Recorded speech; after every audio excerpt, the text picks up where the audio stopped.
करीब 20,000 की आबादी वाले इस शहर में लगभग 1/4 लोग सड़कों पर उतर आए। उनके हाथों में नेशनल फ्लैग, तख्तियां और पोस्टर थे। इन पर लिखा गया था कि ग्रीनलैंड बिक्री के लिए नहीं है।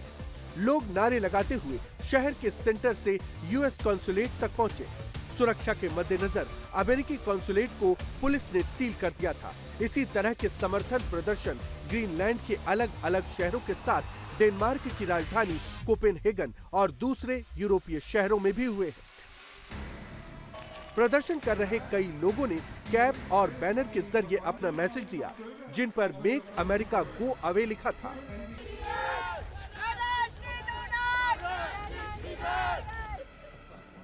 सड़क पर लोगों की ये भीड़ डेनमार्क के कैपिटल कोपेनहेगन की है, जहां हजारों लोग सिटी हॉल के सामने जमा हुए और वहां से अमेरिकी दूतावास तक मार्च किया।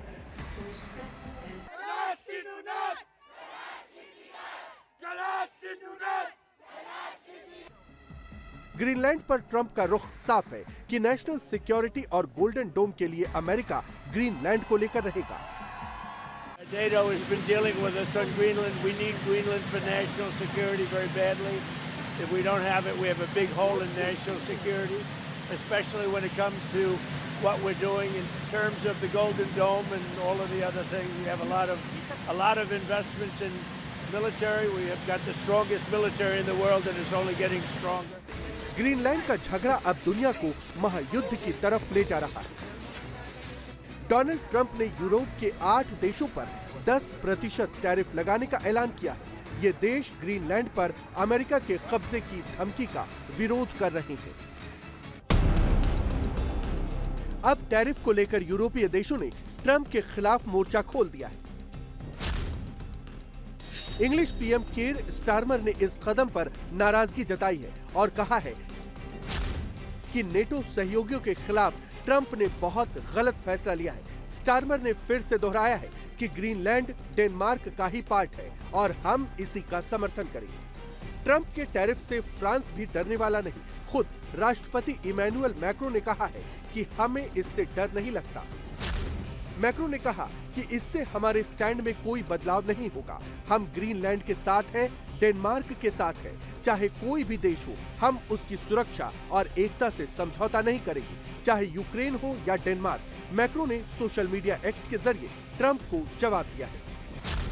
यूरोपियन यूनियन ने भी ट्रंप को जवाब दिया, कहा है कि चाहे कुछ भी हो जाए, हम डेनमार्क और ग्रीनलैंड के साथ हैं। ईयू कमीशन की प्रेसिडेंट ने कहा कि ग्रीनलैंड विवाद को बातचीत से सुलझाया जाना चाहिए। इस तरह के फैसले यूरोपीय देशों के बीच अच्छे रिश्ते को बिगाड़ देंगे। यूरोपीय यूनियन हर देश की सुरक्षा के साथ खड़ा है। कनाडा के प्रधानमंत्री मार्क कार्नी ने भी ट्रंप को दो टूक शब्दों में कह दिया, ग्रीनलैंड के मालिकाना हक का फैसला अमेरिकी राष्ट्रपति डोनाल्ड ट्रंप का नहीं है। नेटो देश होने के नाते ग्रीनलैंड की तरफ हमारी जिम्मेदारी बरकरार है। यूरोपीय देशों ने डेनमार्क के समर्थन में कदम बढ़ाए हैं। यूरोप की एकजुटता के बीच अमेरिका अपने स्टैंड पर कायम है। ग्रीनलैंड अमेरिका की सुरक्षा के लिए बहुत महत्वपूर्ण है। अंतर्राष्ट्रीय प्रतिस्पर्धा का नया क्षेत्र ध्रुवीय प्रतिस्पर्धा होने जा रहा है। हमारे देश के विरोधी और प्रतिद्वंदी ध्रुवीय अंटार्कटिक क्षेत्र में आवागमन, नौवहन और यात्रा मार्गों को कंट्रोल करने की क्षमता पर बहुत संसाधन खर्च कर रहे हैं। ग्रीनलैंड अलास्का से 25% बड़ा है। ग्रीनलैंड का आकार महाद्वीपीय संयुक्त राज्य अमेरिका के 1/4 के बराबर है। डेनमार्क की बात करें तो डेनमार्क एक छोटा सा देश है जिसकी अर्थव्यवस्था और सेना दोनों ही छोटी हैं। वे ग्रीनलैंड की रक्षा नहीं कर सकते।